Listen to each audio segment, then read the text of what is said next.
Hey yo, my name is Sarah, and today I shall be doing the Darkest Minds movie review. Woo! I am not wearing my t-shirt from my color, but I wore it last night to the movie. So, I enjoyed this movie very much. It was very enjoyable to watch. There were some things that they changed that I was able to live with, and some that I was like, ooh. Either way, uh, I say that this movie, if it does well, it might break the young adult book movie adaptation crisis that we're in, because people want to make a movie series out of popular book series. It just never happens. If this gets received well, I think I can see them doing another movie, because I liked it. I enjoyed it. Again, there's some things that changed. I was like, but either way, I give this movie itself a 4 out of 5 stars. So the biggest thing for me was that if it was rushed, if it had a longer time, it could have done better. It could have gone more in depth over things, because we basically went over what happened with Thurmond, the camp that Ruby was sent to. We rushed to get to where all the other kids were at the camp, and then we did have our slow scenes that kind of helped you breathe, and then we got back right into it. That kind of got me. It's like, if this was if this was a little bit longer, they could have done a little bit better. They could have done a little bit better. Besides that, everything else was basically book related. So yeah, my biggest complaint as a movie itself was that it was rushed. Okay, actually, this is both book and movie. There's some scenes that were just kind of put in there that I really didn't get an attachment to these characters, that I didn't understand how this could have happened. So I was like, this feels a little out of place. And every now and then again, it felt like the actors were trying to, they were reading off the script every now. It was slightly noticeable. Okay, I noticed it, but it was one of those things that you could easily overlook. I just caught on it every now and again. But besides that, I enjoyed it. It had me going. I was like, oh my god, and everything. So again, if this is received well, I think this will be the book movie adaptation that breaks the crisis that other book movie adaptations have been in since Hunger Games. So, fingers crossed. Now, for a book movie adaptation, I give it a 3 out of stars. Hear me out, people. There, again, they had some inserts in there that I didn't get at all. One was Ruby going back to her parents' house to go see them. It's like, oh, Ruby! That just didn't make sense to me at all. And then she had a little keychain, that little egg anime character was she had a little Gumetama, I think that's how you say it, keychain. She would have gotten searched at when they brought her on the bus. And you're telling me for 6 years she was able to keep that little egg character for 6 years hidden? I mean, what? That doesn't make sense at all. When I said that some scenes felt like inserted, the one with Ruby going to her parents' house, Samantha. I mean, we just have this random green standing up for Ruby, being all boss to one of the guards. But for those who didn't read the book, they'd be like, okay. But for those of us who did, we'll be like, this is a year prior, because Sam was her best friend, and this is how her friend no longer found it in herself to stand up to these guards for Ruby anymore, because she's not doing anything, and then Ruby accidentally erases Sam's memories. Okay, so Ruby, we know that she doesn't know how to fully control her powers. She even says that to Liam and Chubbs when they find out she's an orange. It felt like in this movie she had more control over them before finally meeting Clancy. She would touch a person and tell them what to do, right? I mean, you had the occasional times where it would slip and she would see the memories, but every time she touched someone, she was able to push them, okay? Ruby, you're telling me that you can't control your abilities, and yet you're showing me that you kind of can.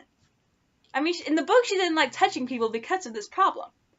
They changed Chubbs' power. They did Miss Peregrine on us with Chubbs, and they turned him from a blue to a green. Okay, y'all want to explore more of the Darkest Minds world, so let's throw a green in there and let's make him Chubbs. He was already smart without being green in the book, I will say that. So it's like, besides, I wanted my SmackDown with Clancy. I wanted to see Chubbs get his fair share in there, but no, he did. I know this is supposed to be a Ruby Liam story, but how it was portrayed in the movie, I could totally see a Chubbs and Ruby thing, because they had more of a connection than I felt with Liam did. It's like, they made him close to the end when he saw her with Clancy. They kind of made him like the jealous boyfriend. I was like, really, Liam wouldn't do that. But when Ruby was with Chubbs, like they had more of like a connection, I would say. One scene that they inserted, but I didn't mind, cause come on, was the invasion of the camp. Okay, so Sue is supposed to be already gone, but she's still there. Again, the camp felt a little rushed, especially with Clancy and everything. But when it was Ruby versus Clancy, I was like, wow.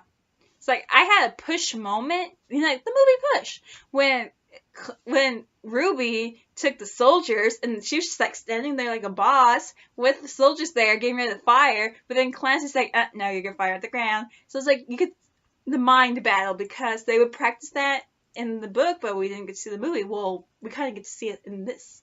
You know, the movie that Chubbs basically was like my Michael Pena from the Ant-Man. He had these funny little remarks that made you laugh and everything.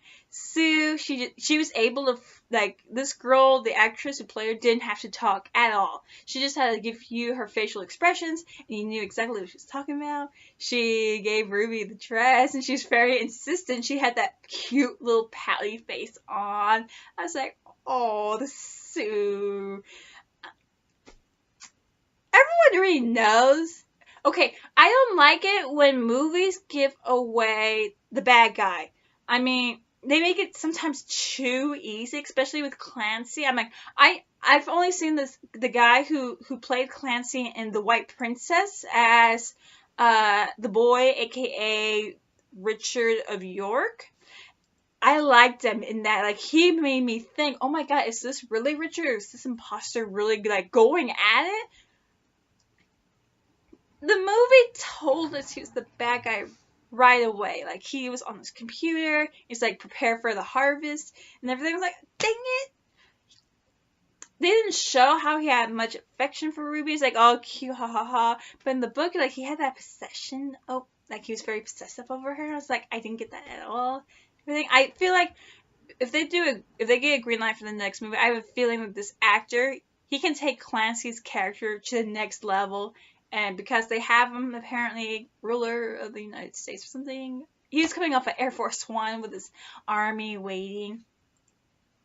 Liam,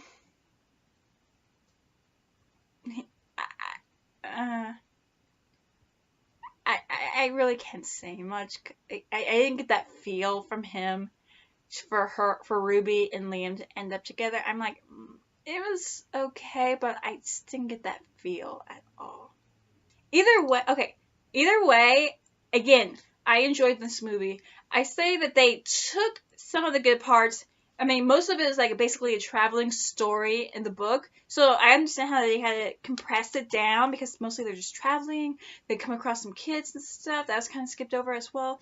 And everything, you know, it's a big book, but it's basically just a traveling story. So I understand how they would rush it, because they gotta get from point A, point B, and point C, like, you know, beginning, middle, climax, and everything. If they had a longer time, that's all I'm gonna have to say. If they had a longer runtime, they could have done a little bit. They could have done a little bit more. Could have been a little bit better. But I enjoyed it.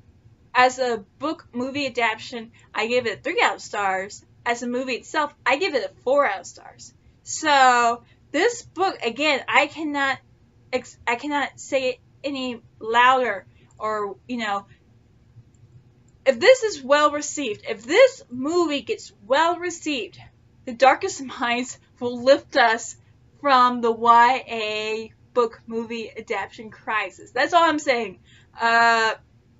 Movie companies or whatever, y'all sitting on a gem, do not overuse it or anything, because y'all might have something. That's all I gotta say. Again, I enjoyed the movie. It didn't do it great. It didn't do it okay. It did a swell adaptation. So yeah, go see it. We're your comics people. So yay! My name is Sarah, and bye.